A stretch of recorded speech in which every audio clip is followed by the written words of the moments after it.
नमस्कार दोस्तों। तो आप सब कैसे हैं? आप सबका स्वागत करते हैं हम अपने चैनल वंदना काव्या में। तो आप सब कैसे हैं ये बताने के लिए हमेशा की तरह कमेंट बॉक्स में जय माता दी जरूर लिखिए।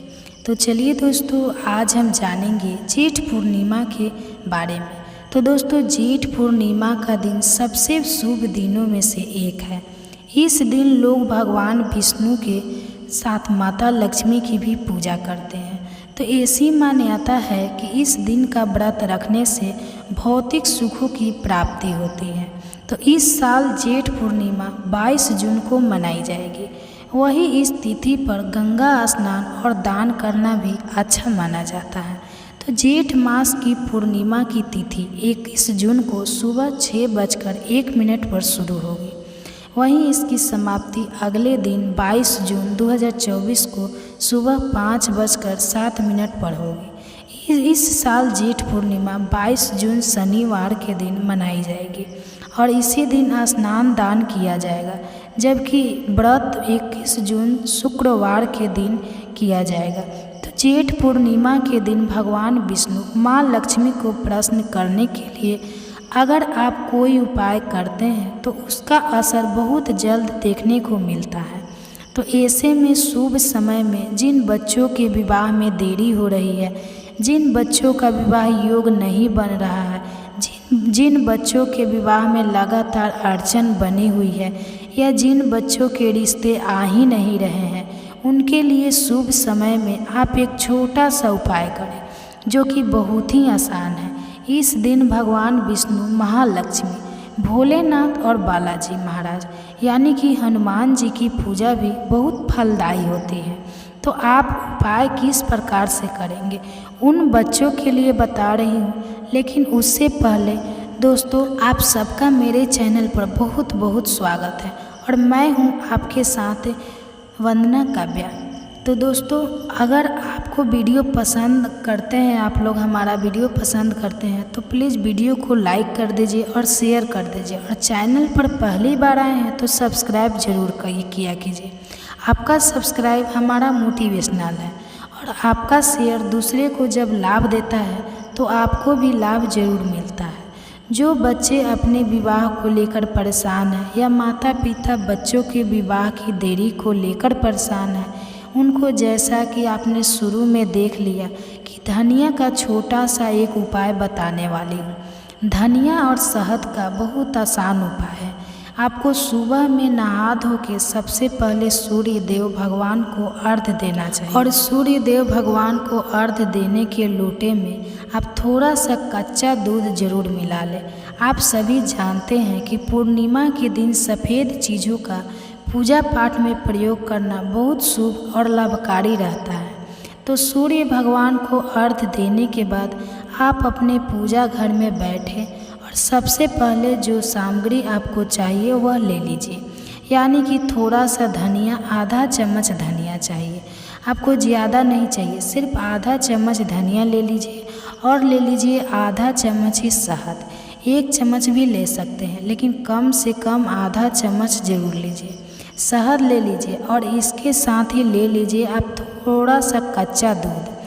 दोस्तों, कच्चा दूध आप थोड़ा सा, लगभग 1 कटोरी में के आसपास ले, इससे ज़्यादा ना ले। 1 कटोरी दूध पर्याप्त है।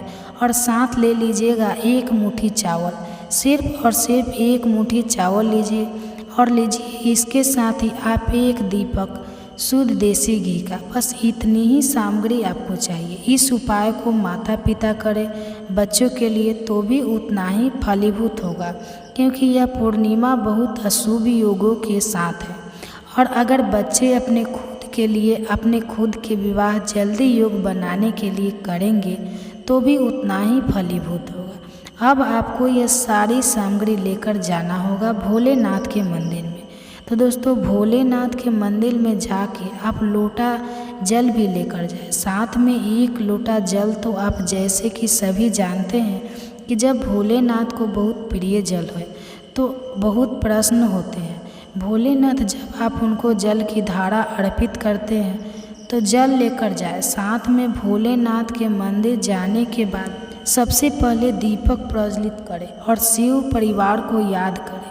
शिव परिवार के आगे हाथ जोड़कर मनोकामना पूर्ति की प्रार्थना करें कि बच्चों की शीघ्र विवाह के लिए जो उपाय करने जा रहे हैं उसमें सफलता दें और जो मनोकामना हमारी उसे भी पूरी करे। तो गणपति भगवान, कार्तिक के भगवान, माँ पार्वती, उनको सबसे पहले नमस्कार करके हाथ जोड़कर अपनी विनती प्रार्थना करें। उसके बाद से आपको जो आपसे के पास दूध है उस दूध में आपको यह जो धनिया है आपके पास थोड़ा सा आधा चम्मच इसको डाल लेना है और डाल लेना है। इसमें आपके जो शहद है आपके पास दूध में यह डाल लेना है। यह 2 ही चीज़ें डालनी है आपको, लेकिन चावल आपको नहीं डालने हैं। इससे सबसे पहले जल से भोलेनाथ का अभिषेक करें। 4 बार थोड़ा थोड़ा अभिषेक करें। नमः शिवाय के साथ 4 बार थोड़ा थोड़ा जल अभिषेक करने के बाद अब आपके पास जो दूध है इसको आप अभिषेक करें। लेकिन इससे पहले जो चावल 1 मुट्ठी आपके पास है उसकी पहले ढेरी शिवलिंग के ऊपर कर दीजिए। जैसे कि आप देख पा रहे हैं शिवलिंग पर चावल की ढेरी पहले अर्पित करें, लगा दीजिए ढेरी ऊपर छोटी सी 1 मुट्ठी चावल की और फिर उसके ऊपर यह दूध, धनिया और शहद वाला अर्पित करें। आप जैसा कि सभी जानते हैं चावल जो है वह चंद्रमा के प्रतीक है, सफ़ेद चीज़ है। पूर्णिमा के दिन भोलेनाथ को अर्पित करते हैं। आपके मन में जो दुविधाएं हैं, आपके मन में जो विवाह को लेकर परेशानियां हैं वह तुरंत समाप्त होने लगती है। और शहद और धनिया दोनों ही गुरु का प्रतीक भी है और दोनों ही शुक्र का प्रतीक भी है और दूध भी शुक्र का प्रतीक है। जैसा कि आप जानते हैं तो इतनी चीज़ें जब शुक्र और गुरु को स्ट्रॉन्ग करती है और भोलेनाथ पर आप अर्पित करते हैं, पूर्णिमा के दिन चंद्रदेव भोलेनाथ के मस्तक पर विराजमान होते हैं और आपके इन चीज़ों से चंद्रदेव जो प्रसन्न होते हैं तो आप भी प्रसन्न होते हैं, इसलिए कि आपके भी आगे रास्ते दिखने शुरू हो जाते हैं। तो बच्चों के विवाह का जो रिश्ता आ रहा होता है आपकी पसंद का है तो वह पक्का हो जाता है, इसलिए आप प्रसन्न होते हैं। और अगर रिश्ता नहीं आ रहा होता और इसके उपाय करते ही आने लगता है तब भी आप प्रसन्न होते हैं। तो यह एक पॉजिटिव संकेत होते हैं चंद्रमा के प्रसन्न होने के और भोलेनाथ के प्रसन्न होने के। यह अर्पित करने के बाद जब आप दूध अर्पित कर दें तो जल के फिर एक बार दोबारा से भोलेनाथ को स्नान करवाएं।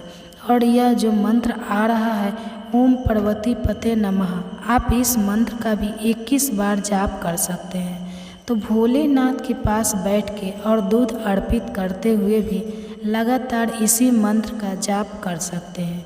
और इसके साथ ही बच्चों के शीघ्र विवाह के लिए आप एक दूसरा मंत्र जो आपको मैं दे रही हूँ इस मंत्र का जाप भी कर सकते हैं।